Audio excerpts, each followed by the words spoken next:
Students, ये video chemical kinetics की है।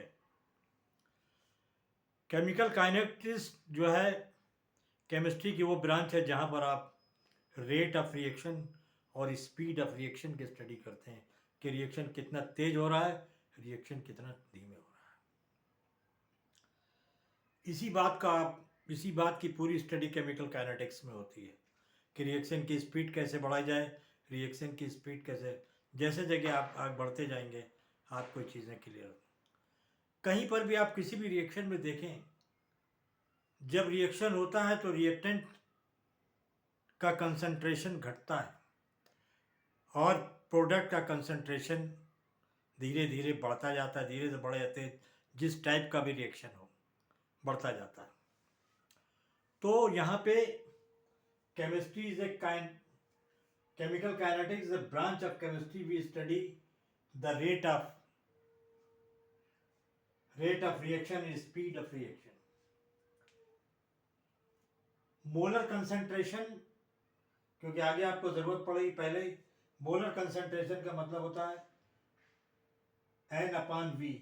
N जो है नंबर ऑफ मोल्स है और V जो है लीटर्स में लेते हैं। 1 लीटर में कितने मोल्स हैं सॉल्यूशन में, उसी को मोलर कंसंट्रेशन कहते हैं। इसी को मोलरिटी भी कहते हैं, मोलरिटी, इसी को मोलरिटी भी बोलते हैं। तो स्टूडेंट देखिए, ये जो ग्राफ है यहाँ पे, इस ग्राफ में टाइम और कंसंट्रेशन के बीच ग्राफ बनाया गया है। देखिए यहाँ से रिएक्टेंट घटता जा रहा है और प्रोडक्ट वाला ग्राफ देखिए ऊपर की तरफ जा रहा है और रिएक्टेंट का ग्राफ नीचे की तरफ आ रहा है। मतलब रिएक्टेंट घट रहे हैं और प्रोडक्ट बढ़ रहे हैं। तो देखिए ये रिएक्टेंट है, यहाँ से प्रोडक्ट बन रहे हैं। T1 पर रिएक्टेंट का कंसंट्रेशन R1 था और प्रोडक्ट का कंसंट्रेशन P1 था, और इसी तरीके से T2 पर R2 और यहाँ पर प्रोडक्ट का कंसंट्रेशन P2 हो गया। Rate of reaction is a change in molar concentration. जो रेट ऑफ रिएक्शन है मोलर कंसंट्रेशन में धीरे धीरे चेंज होता है, धीरे धीरे चेंज होता है।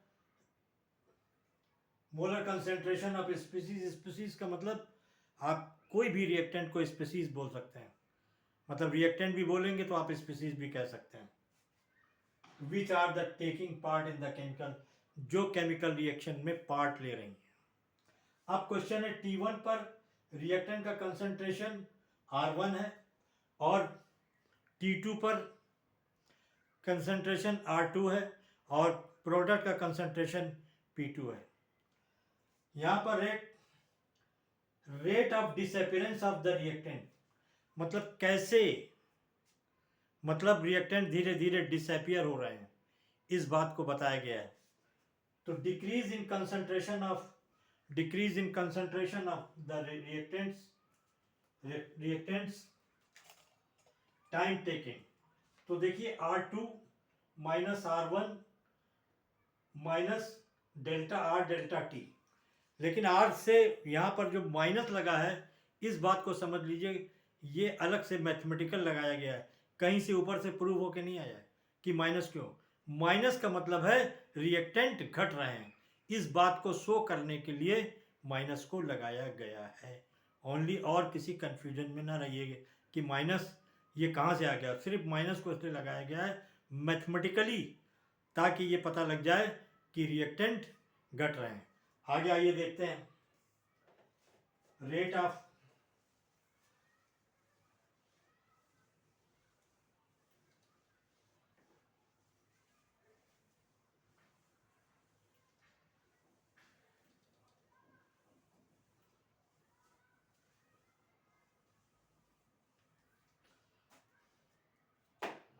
rate of appearance of rate of appearance of product.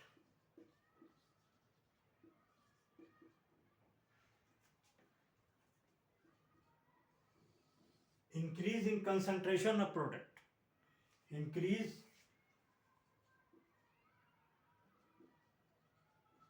concentration of product, time taken.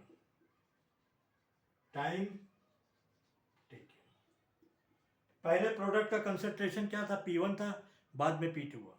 Increase कितना हुआ, P2 का कंसंट्रेशन माइनस P1 का कंसंट्रेशन, टाइम T2 से और T1, टाइम T2 से T1 हुआ। यहाँ पर आप इसको डेल्टा P ले लें और ये डेल्टा T ले लें। ये आपका जो है, ये आपका निकल कर आया। ये एक्चुअल में क्या है, एवरेज क्योंकि जब 2 3 4 चीज़ों को जोड़ कर किसी उतनी ही संख्या से भाग दे देते हैं तो वो आपको पता है कि आप जानते हैं, इतना बढ़िया मैथ आपका है कि एवरेज चीज़ आती है। तो वो ये एवरेज रेट ऑफ रिएक्शन है, एवरेज रेट ऑफ रिएक्शन है। अब एवरेज रेट ऑफ रिएक्शन है, अब unit of rate of reaction, unit of rate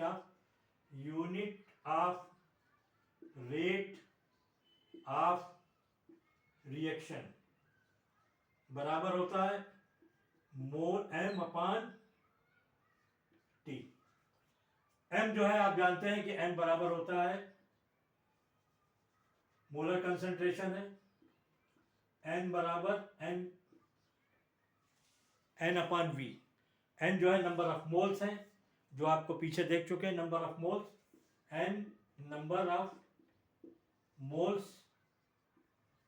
v volume in litre, volume in litre, volume in litre, volume in litre. तो यहां पर आप put कर देंगे n अपान v T, m जो है ये हो गया, v जो है लीटर में आता है,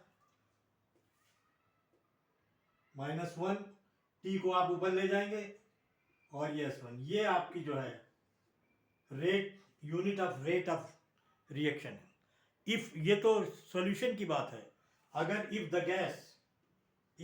गैस तो आपको जो है ATM अपान T, ATM अपान T जो है आप, तो यहां पर आपका ATM अपान सेकेंड, ये आपका इफ गैसियस स्टेट है। ये एग्जाम में प्रूव करने के लिए आता है, एग्जाम में डिस्क्रिप्टिव एग्जाम में ये लिखने के लिए आते हैं, फर्स्ट ईयर में या सेकेंड ईयर, जहाँ पर भी ये कोर्स में है तो आपको ये लिखने को मिलेगा। और प्रूव करके आप अगर अच्छी तरीके से लाएंगे तो आपको, मैंने हर चीज़ इसमें ड्राइव करके बताने की पूरी कोशिश की है। मुझे उम्मीद है कि आपको समझ में आएगा। मैं छोटे छोटे वीडियो इसलिए बनाता हूँ ताकि आपका कंसंट्रेशन बढ़िया रहे और आपको एवरी चीज़, बस मैं एक चीज़ ही बताऊँगा, वहाँ पर जो मैंने माइनस लगाया था उसमें कन्फ्यूजन आ जाएगी, फ्रॉम वेयर माइनस, कहाँ से माइनस आया। ये -3 इस बात को बताता है कि कंसंट्रेशन कम हो रहा, और नथिंग, इसका कोई रोल नहीं है। Okay, thank you.